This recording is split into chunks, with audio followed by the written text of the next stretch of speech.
আমার কথা হয়ে গেছে, কাজটা হয়ে যাবে, কিন্তু এই কাজটা কখন করতে হবে?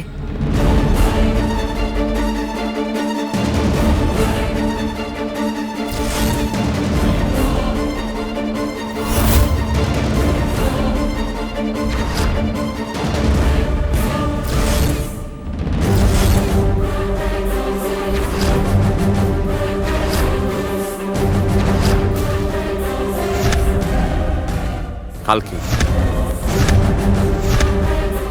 আমি তো বিশ্বাসই করতে পারছি না, মানে তুমি এই কাজটা সত্যিই কি নিজে করতে চাইছো?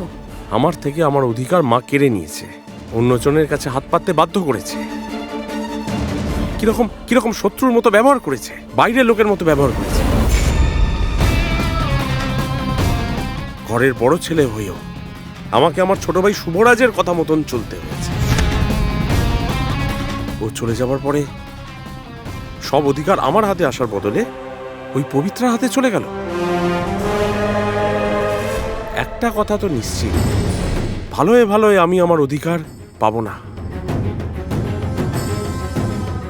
কেড়ে নিতে হবে।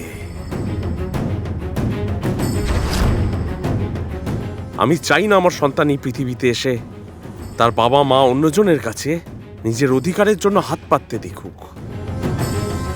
পবিত্রাকে সরিয়ে দেবার পরে এই সব সম্পত্তি আমার হয়ে যাবে।